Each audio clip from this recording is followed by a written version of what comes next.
ఆలూరులో సమన్వయ కమిటీ సమావేశంలో పాల్గొన్న Rayalaseema zone 5 TDP in-charge MLC Beeda Ravichandra Yadav, MP Nagaraju, MLA K Eesam Babu, జిల్లా అధ్యక్షులు తిక్కారెడ్డి నాగేశ్వరరావు యాదవ్లు, అబ్జర్వర్ గంజి నాగరాజు భారీ ఎత్తున తరలి వచ్చిన టీడీపీ కార్యకర్తలు, నాయకులు. ఈ సందర్భంగా వారు మాట్లాడుతూ ఆలూరు అభివృద్ధికి కృషి చేస్తామని, పెండింగ్ ఉన్న ప్రాజెక్టును వేదవతి నగర డోన్ రిజర్వాయర్ల నిర్మాణం కొరకు కృషి చేస్తామని, వైకుంఠం జ్యోతి ఆలూరు టీడీపీ నాయకులు, కార్యకర్తలు అండగా ఉండాలన్నారు. సూపర్ 6 పథకాలను కూటమి ప్రభుత్వం అమలు చేసిందని, యువ నాయకుడు నారా లోకేష్ ఆదేశాలతో వెనుకబడిన ఆలూరు అభివృద్ధికి అందరూ సహకరించాలని అన్నారు. ఈ నెల 16న ప్రధానమంత్రి మోడీ కర్నూలు పర్యటన విజయవంతం చేయాలని వైకుంఠం జ్యోతి పిలుపునిచ్చారు. ఆలూరులో టీడీపీ వర్గాలు లేకుండా చంద్రబాబు వర్గమేనని, ప్రభుత్వ కార్యాలయంలో టీడీపీ కార్యకర్తకు గౌరవం పెరిగేలా చూస్తామని, ఆలూరు ప్రజలకు త్రాగునీరు, రోడ్లు అందించాలని బీద రవిచంద్రన్ కోరారు. నియోజకవర్గంలో జరిగే స్థానిక సంస్థలు 6 మండలాల్లో జడ్పీటీసీ, ఎంపీపీలను కైవసం చేసుకుంటామని, ఉల్లి రైతులపై ఎమ్మెల్యే తప్పుడు ప్రచారం చేయడం విడ్డూరమన్నారు. 2029లో ఆలూరులో టీడీపీ జెండా ఎగరవేస్తామని, ప్రజల సమస్య తెలుసుకోవడానికి మీ ఇంటికి వైకుంఠం జ్యోతి కార్యక్రమం నిర్వహిస్తామని టీడీపీ ఇన్ఛార్జ్ వైకుంఠం జ్యోతి తెలియజేశారు.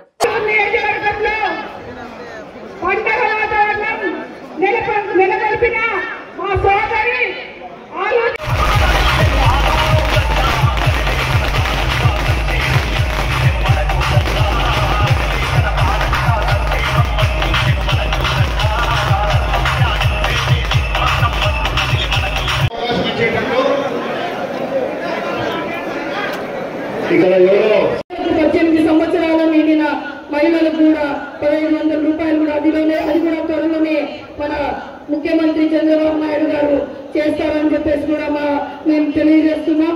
అలాగే చెప్పినవే కాకుండా చెప్పకూడని పథకాలు కూడా మొన్ననే చూసాం. మనము ఆటో డ్రైవర్ల సేవలో అనే కార్యక్రమం పెట్టి ప్రతి ఆటో డ్రైవర్ కూడా ఇబ్బంది పడకూడదని చెప్పేసి 15,000 రూపాయలు కూడా ఇవ్వడం జరిగింది. ఇలా మన రాజధాని లేని రాష్ట్రంగా ఉన్న ఆంధ్రప్రదేశ్ కు మన ముఖ్యమంత్రి మన నరేంద్ర మోడీ గారి సహకారంతో అమరావతిని రాజధానిగా మరి ఆగిపోయిన పనులన్నీ కూడా చేయడం జరుగుతూ ఉంది. ఇలా మన వైజాగ్ కు ఐటీ తీసుకొని వస్తున్నారు. ముఖ్యంగా మన కర్నూలు ఓర్వకంతో మన ఇండస్ట్రియల్ కారిడార్ కూడా ఏర్పాటు చేయడం జరుగుతుంది. ఇలా అభివృద్ధి అంటేనే చంద్రబాబు నాయుడు గారు అంటేనే అభివృద్ధి. అలాగే మన యువ నాయకుడు నారా లోకేష్ బాబు గారు కూడా ఎన్నో దేశాలు తిరిగి ఎన్నో కంపెనీల్ని, ముఖ్యంగా ఐటీ ఇండస్ట్రీస్ ప్రతి ఒక్కటి తీసుకొని వస్తున్నారు. అలాగే నేను ముఖ్యంగా మన యువ నాయకుడు మన ఆలూరు నియోజకవర్గానికి పాదయాత్రగా వచ్చినప్పుడు మొత్తంగా 45 కిలోమీటర్ల పాదయాత్ర 4 రోజులు చేయడం జరిగింది. అన్న ఈ రోజుకి కూడా మన ఆలూరు నియోజకవర్గంలో నీటి సమస్య, తాగునీటి సమస్య, వలసలు ఎక్కువగా ఉన్నాయి, రోడ్ల పరిస్థితి బాగలేదని చెప్పేసి వీటి మీద అన్నకు చాలా గుర్తుంది. అన్న పాదయాత్రలో చూశారు. మీరందరూ కూడా చాలా వినతి పత్రాలు, అన్ని ఇబ్బందులు కూడా చెప్పడం జరిగింది. కాబట్టి మీరందరూ కూడా మన రేపు రాబోయే స్థానిక సంస్థల ఎన్నికల్లో మన ఆలూరు నియోజకవర్గం నుంచి భారీ మెజార్టీతో 6 జెడ్పీటీసీలు, 6 ఎంపీపీలు, సర్పంచులు భారీ మెజార్టీతో గెలిచి మన జిల్లాలోనే మనం నంబర్ 1 గా అన్ని ప్రోగ్రాంలు ఎలా అయితే ఉన్నామో దీంట్లో కూడా నంబర్ 1 గా ఉండి మనము బహుమానం ఇవ్వాలని చెప్పేసి కూడా తెలియజేస్తున్నాం. మన ఇంతకు ముందున్న వైసీపీ ముఖ్యమంత్రి ఈయన జగన్మోహన్ రెడ్డి నవరత్నాల్లోనే పేర్లతో వచ్చారు. ఆ నవరత్నాలన్నీ ఫెయిల్ కావడం వల్లనే నీకు 11 సీట్లు వచ్చినాయి.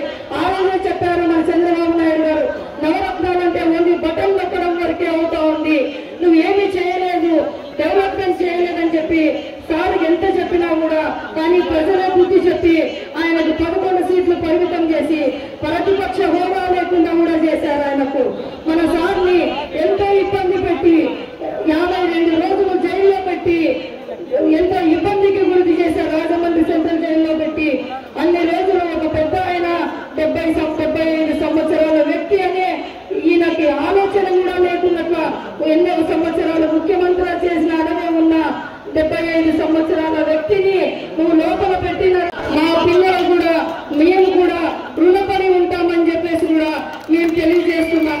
మీరు మా మామగారికి 20 ఏళ్ళైనా కూడా వైకుంఠం శ్రీరాములు గారంటే ఈ రోజు కూడా ఆయనను గుర్తు పెట్టుకొని ఏ విధంగా అయితే ఆదరించారో నన్ను కూడా మీ అందరికీ సేవ చేసే భాగ్యం మన అధ్యక్షులు నారా చంద్రబాబు నాయుడు గారు ఇచ్చారు. కాబట్టి మీరందరూ కూడా మా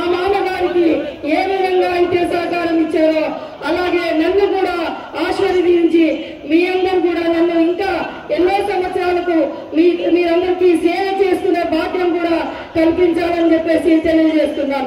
అలాగే మనం మెంబర్షిప్ లో మన అధ్యక్షులు నారా చంద్రబాబు నాయుడు గారు వినూత్నంగా ఎక్కడ రాష్ట్రంలో లేని విధంగా నాకు సొంత రెఫరల్ కోడ్ పైన మెంబర్షిప్ చేయమని చెప్పడం జరిగింది.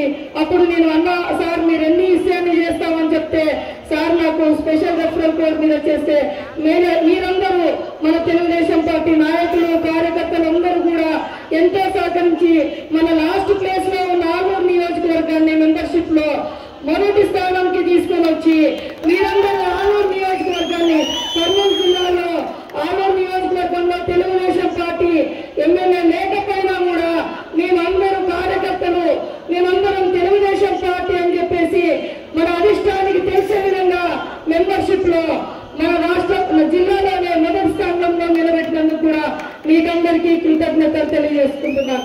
అలాగే మనం సుపరిపాలన కూడా ముందున్నాం. అలాగే మన ఈ కార్యక్రమానికి ముఖ్య ఉద్దేశం మన జిల్లా నాయకులు మన అందరూ కూడా ఇక్కడికి ఎందుకు వచ్చారంటే జిఎస్టీ మనం మోడీ గారు ప్రధానమంత్రి గారు మన కర్నూలులో మీటింగ్ కి 16వ తేదీన రాబోతున్నారు. వారి జిఎస్టీకి దాంట్లో మనం ప్రతి కుటుంబానికి 3,000 నుంచి 15,000 వరకు మేలు జరుగుతుంది. ఎంతో ఆలోచన చేసి మన ప్రధానమంత్రి మన ముఖ్యమంత్రి నారా చంద్రబాబు నాయుడు గారు ఈ జిఎస్టీ విధానాన్ని తీసుకొని వచ్చారు. ప్రతి ఒక్కరికి ప్రతి మధ్యతరగతి కుటుంబానికి కూడా మేలు జరిగే విధంగా నిత్యావసర సరుకుల మీద అయితేనేమి మందుల మీద అయితేనేమి ప్రతి ఒక్క దాని మీద జిఎస్టీ తగ్గించడం జరిగింది. ముఖ్యంగా ప్రతి మధ్యతరగతి కుటుంబం ఒక కారు కొనుక్కోవాలంటే బైక్ కొనుక్కోవాలంటే ఏసీ కొనుక్కోవాలంటే ఎంతో ఆలోచన చేసే సందర్భం ఉంది. అందుకే సుమారుగా 40,000 రూపాయల వరకు కూడా ఒక కారు కొనుక్కుంటే జిఎస్టీ తగ్గించారు. ఆయన వస్తున్నారు. మన ఆలూరు నియోజకవర్గం నుంచి కూడా మనం భారీ ఎత్తున తరలి వెళ్ళి ప్రతి ప్రోగ్రామ్ లో మనం ఏ విధంగా ముందున్నామో ఈ 16వ తేదీ వచ్చే సభకు మన మోడీ గారు మన పవన్ కళ్యాణ్ గారు మన రాష్ట్ర ముఖ్యమంత్రి నారా చంద్రబాబు నాయుడు గారు మన కూటమి ప్రభుత్వం తరఫున ఏర్పాటు చేసే ఈ బహిరంగ సభకు మన జిల్లాలోని ఆలూరు నియోజకవర్గం నుంచి భారీగా తరలి వెళ్ళి సక్సెస్ చేయాలని చెప్పేసి కూడా మేము తెలియజేసుకుంటున్నాం. మనం గత ఎలక్షన్స్ లో చూసాం. 2024 ఎలక్షన్స్ లో మనము మన ముఖ్యమంత్రి చంద్రబాబు నాయుడు గారు మన 2024 ఎలక్షన్ లో సూపర్ 6 లో పథకాలతో మనం ఎలక్షన్ కి వెళ్ళాం. అవి ప్రజలందరూ ఎంతో నమ్మి మనకు దేశ చరిత్రలోనే ఎక్కడా లేని విధంగా 164 సీట్లు ఇచ్చి మన కూటమి ప్రభుత్వాన్ని ఏర్పాటు చేయడం జరిగింది. ఎందుకంటే ప్రజలందరూ మన సూపర్ 6 పథకాలు ఏవైతే ఉన్నాయో అవన్నీ కరెక్ట్ అని చెప్పేసి విధంగా కూడా భారీ మెజార్టీతో గెలిపించి ఇంతమంది ఎమ్మెల్యేలను పంపించి అసెంబ్లీకి ప్రతిపక్ష హోదా లేకుండా చేసినారు. మన ముఖ్య వైసీపీ జగన్మోహన్ రెడ్డికి ప్రతిపక్ష హోదా లేకుండా చేసిన మన తెలుగుదేశం పార్టీ కార్యకర్తలు కూడా నేను మరొకసారి కృతజ్ఞతలు తెలియజేసుకుంటున్నా. మన సారు ఏదైతే చెప్పారో ఎలక్షన్ లో సంవత్సరం లోపలనే వృద్ధాప్య పింఛన్ అయితేనేమి దీపం పథకం అయితేనేమి స్త్రీ శక్తి అయితేనేమి రైతు భరోసా అయితేనేమి అలా ఐదు సూపర్ 6 లో చెప్పిన 5 పథకాలు కూడా కంప్లీట్ చేయడం జరిగింది. సార్ ఏదైతే చెప్పినవన్నీ తప్పకుండా నెరవేరుస్తారు. అది మనం ఆయనకు గుర్తు చెప్పాల్సిన అవసరం లేదు.